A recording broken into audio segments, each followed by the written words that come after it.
Halo sobat pecinta cerita horor, apa kabar semuanya?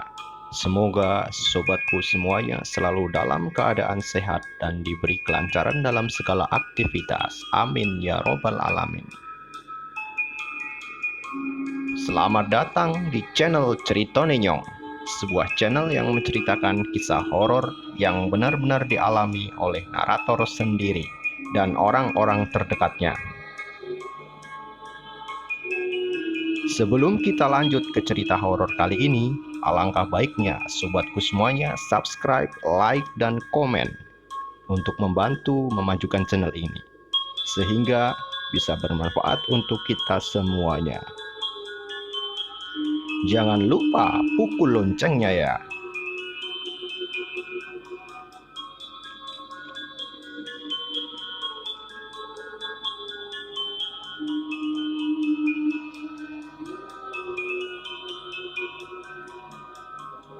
Kisah tentang orang Bunian sudah begitu melegenda secara turun-temurun yang berasal dari kepercayaan adat istiadat masyarakat Minangkabau.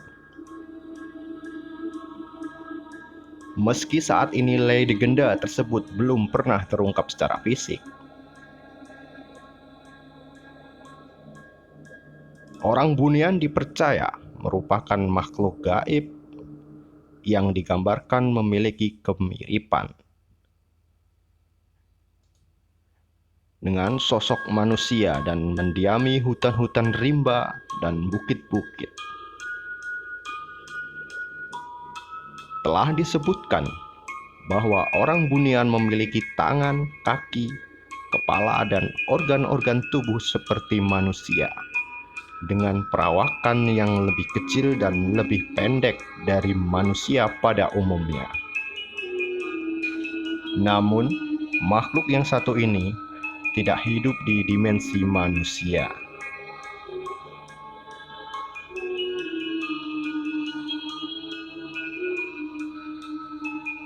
Berikut cerita penampakan orang Bunian di salah satu sungai yang berada di Bukit Gadang, Sumatera Barat.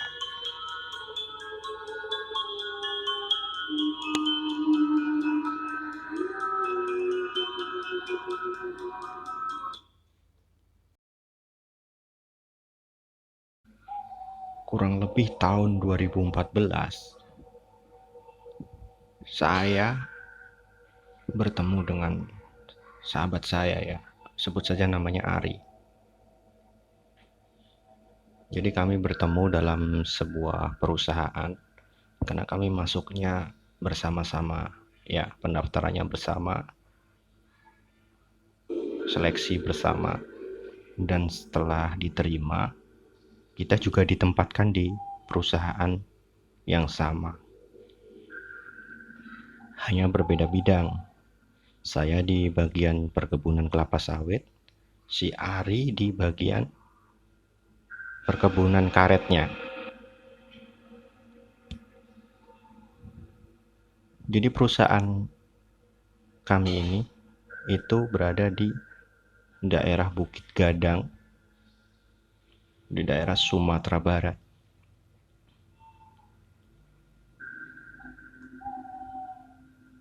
Pada suatu hari, ketika hari libur ya, waktu itu musim batu akik. Jadi semua orang pada gila batu akik ya.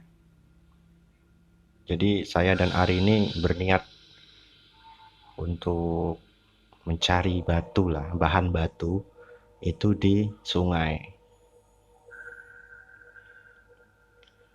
Nah akhirnya ya kami berangkat waktu itu.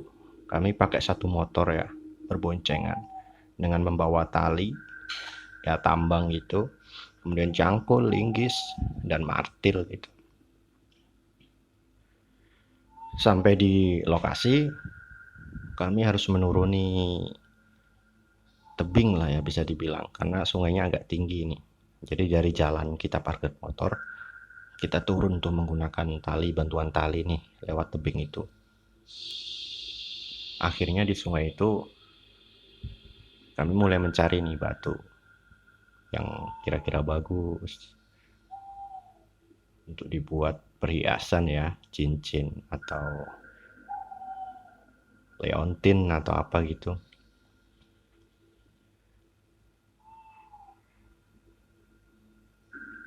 Jadi posisi waktu itu panas, ya panas terik gitu. Dan di siang harinya kami istirahat nih, makan bekal yang kita bawa gitu. Tapi sambil makan itu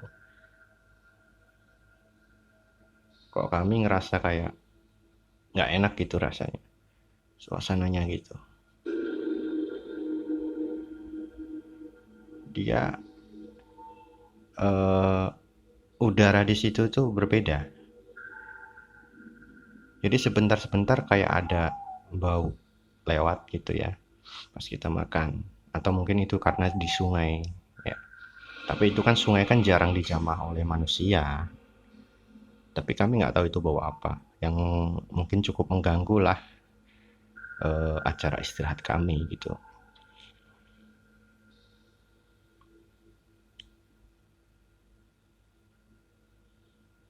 Nah setelah istirahat selesai, kami mulai mencari lagi nih.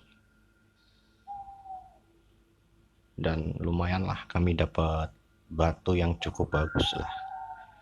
Kita tempatkan dalam plastik, kantong plastik ya. Kita masukkan tas gitu. Kemudian nih waktu asar sudah datang nih. Jadi kami meniatkan untuk pulang gitu. Nah pas kita mau pulang, si Ari ini bilang bahwa dia tuh mau buang air besar terlebih dahulu. Ya udah, dan akhirnya aku nunggu di ujung tebing ya.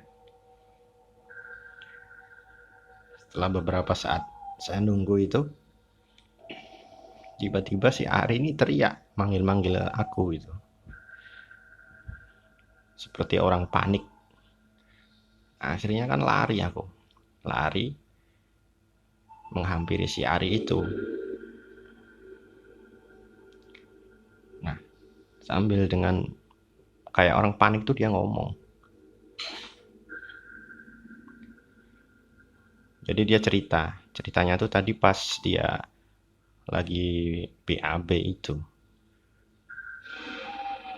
Nah, di depan dia BAB itu kan sekitar 5 meteran lah. 5 sampai 6 meteran gitu. Itu ada batu besar tuh di sungai itu. Jadi pas dia udah selesai, pas dia bersih-bersih, tapi masih jongkok nih posisinya. Dia kaget, tiba-tiba di atas batu itu ada orang. Dia pendek, terus nggak pakai baju, rambutnya tuh kayak gimbal, kayak berantakan gitu, panjang. Kulitnya ya kayak kotor-kotor gitu, kayak orang terkena lumpur gitu lah. Nah, dia pelan-pelan itu dia berdiri dari jongkoknya tuh. Dia posisinya orang itu di atas batu itu duduk juga, jongkok juga. Akhirnya si Ari ini pelan-pelan berdiri. Nah, orang itu ikutin si Ari berdiri juga, tiba-tiba ikut berdiri juga.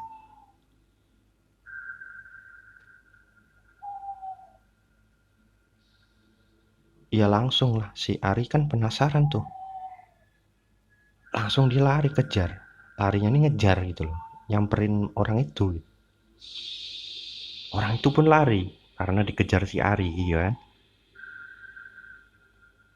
Orang itu lari, kemudian di depan itu ada kayak jalan setapak gitu menuju ke hutan. Belok lah, belok. Ada jalan tapak, setapak. Akhirnya si Ari ngikutin tuh, masuk tuh jalan setapak yang tadi orang itu masuk. Nah, diikutin masuk, ternyata orang tuh hilang. Dicari-cari sudah nggak ketemu lagi. Nah, itu ceritanya Ari sama aku gitu. Jadi kan aku penasaran gitu. Ya udah, aku ngajak si Ari balik ke setapak itu, jalan setapak itu. Siapa tahu dapat petunjuk atau apa, telapak kaki. Ngikutin telapak kaki atau apa gitu. Tapi yang namanya jalan setapak ya, tapak kakinya tuh nggak kelihatan juga itu di situ, anehnya. Intinya nggak jelas lah. Kita nggak dapat petunjuk apapun. Hanya saja satu hal yang bikin kita tuh yakin gitu loh, kaget gitulah. Bau dari jalan setapak situ masuk situ, itu bau seperti orang yang udah lama nggak mandi gitu. Bau apa ya, bisa dibilang asem-asem gimana lah gitu lah. Bau banget. Karena kami nggak mendapatkan petunjuk, kami balik nih. Terus kita ngobrol-ngobrol dulu nih di atas batu itu, batu yang tadi untuk berdiri orang itu. Di situ pun baunya masih tercium. Sambil kita ngobrol dengan apa yang terjadi, perlahan-lahan baunya hilang. Karena sudah hampir maghrib, kami pulang. Mulai kami manjat tebing tuh ke tempat parkir motor ya kan. Nah, yang bikin kaget lagi nih, di motor saya itu, di jok motor itu ada telapak kaki kecil bekas. Jadi seperti anak kecil ya, tapi ukuran kakinya ini kecil. Terus kita nggak pakai sendal tuh, kayak nggak pakai sendal, terus kena debu, terus kita nginjak jok. Nah, jadi bekasnya itu bekas debu gitu, tapi bentuknya telapak kaki kecil gitu. Muncul lagi baunya itu, bau seperti yang tadi yang ada di sungai itu. Ya udah karena udah mau maghrib, udah agak gelap ya. Udah kami bersihkan langsung, saya sama Ari ini cepet-cepet pulang ke rumah.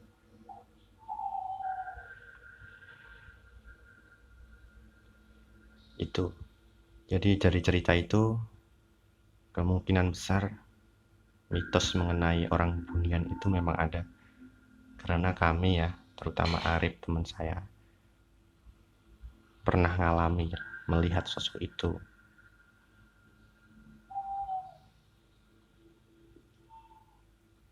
Hanya saja mungkin keberadaannya kita tidak tahu ya. Dan kebetulan waktu itu dia menampakkan diri kepada Ari. Jadi menurut kami sih, memang orang Bunian itu mungkin udah goib gitu lah. Istilahnya dimensinya sudah lain dengan manusia. Jadi kalau ada yang bilang orang Bunian itu kok suku pedalaman atau suku Mante, suku anak dalam atau apa, itu kayaknya kurang benar.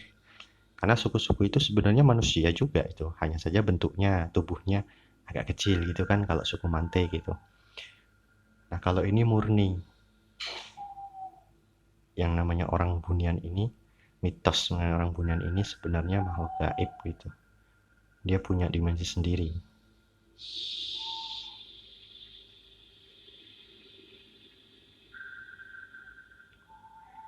Itulah cerita singkat ya, waktu kami ya, pas mencari batu tapi malah dijumpai sama orang Bunian itu.